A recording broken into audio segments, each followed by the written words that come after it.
Welcome back to Face to Face. I'm Jon Ralston. Senator Chris Dodd of Connecticut is running for president, and he's where the action is. Where else? In Nevada. All right, let's talk a little bit more about your view of the world and what a Dodd doctrine might be. And you mentioned the American people are ahead of the politicians on this. Does that mean that the Dodd doctrine would be if you're involved in a war as president and it becomes unpopular, you just give up? No, I think one of the things the president hasn't done here is sustain through the public the support of these efforts here. And you have to do that over the years, and we haven't done that.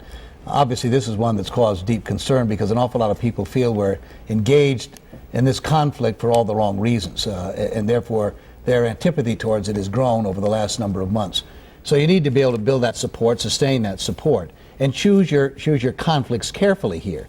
One of the things this administration has not done, in my view, and has a disregard for, which is dangerous, is diplomacy.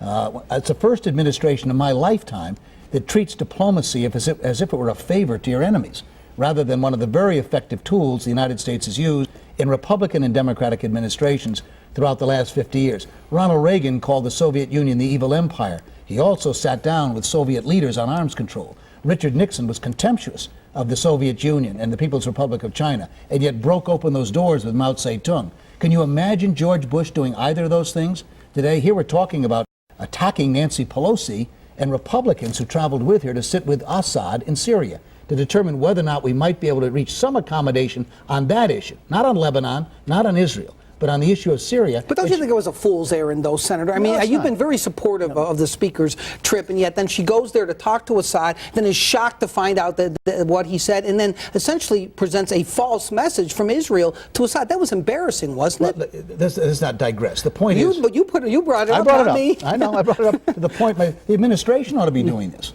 Instead of attacking Nancy Pelosi for doing it, where's the administration been? What has Jim Baker said about it? Didn't he remind this administration he negotiated with Assad on 15 different occasions to achieve what he finally got on the 15th occurrence? This is not about, this is again being wise and smart in terms of achieving through that vehicle, never disregarding or eliminating the military option. Don't ever take that off the table. But don't draw that arrow out of your quiver without drawing out these other options that are very available to us that allow us to achieve our goals. Today, we're so isolated in the world that it's become perilously dangerous for us. Here we have these soldiers, or Marines rather, sailors from Great Britain who get kidnapped by the Iranians. Why wasn't the world speaking out outrageously, collectively about that? It appeared as though there was more support for Iran at that moment than there was for Great Britain and the United States. We're losing our moral authority. Those are the words of Colin Powell, not mine. Well, what do you do now then? You've mentioned instead of a surge, you've used the clever phrase, let's have a surge of diplomacy. Where are the diplomatic avenues to open now to end the war in Iraq? Well, right there. I would think we'd start with Syria. There, I'm beginning to sell. We ought to be telling the Saudis. We want them more involved, not in underwriting Al-Qaeda and other organizations, but you're responsible if you want to be responsible in the region. If you're truly concerned about what's going on there, how about sitting down and getting Hamas and Hezbollah to change dramatically? And why can't we work out a situation where we end the conflict between the Palestinians and the Israelis? If you're truly worried about Iran, then why not try to deal with one of the issues that's been a thorn inside for forever and become far more responsible in your neighborhood than they have been? Certainly the same could be spoken of other so-called moderate regimes in the Middle East that frankly are not doing what they ought to be doing to make things happen. It's interesting because the Saudi Arabia and Iran are very different cases. In fact, you've made the case that supposed friends like Saudi Arabia or like Russia, we need to hold their feet to the fire on other issues instead of just giving them a pass on things like human rights, right? That's what a President Dodd would do. Absolutely. I mean, I think this is, instead of looking into, as I say in that talk there, looking into Putin's eyes to determine what his soul is like, about looking into his eyes and reminding him of how he's been treating his own people, the disregard for human rights, the walking away from the very principles that they claim to embrace here, we need to be stronger and tougher. You can still have your relationships with him here. That's what good, solid administrations have done in the past.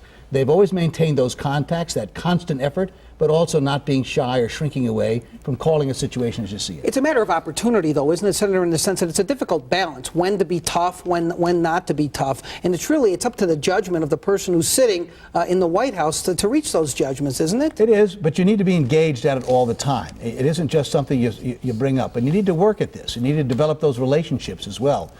We had the situation last summer, a year ago August, when you had the conflict between Hezbollah in Lebanon and the Israelis. For more than 30 days, an American president never picked up the phone and talked to either the Prime Minister of Lebanon or the Prime Minister of Israel. Both of them were friends of ours. Both of them involved in a serious conflict. And yet never once in 30 days did an American president pick up the phone and say, what's going on, what's happening, how can we help resolve these difficulties? That's the absence of leadership I've ever seen. All right, when we come back, we're going to talk more about foreign policy, and we'll talk about something a little bit closer to home. Pahrump. Believe it or not, that's where Senator Dodd's going today. Back in a moment.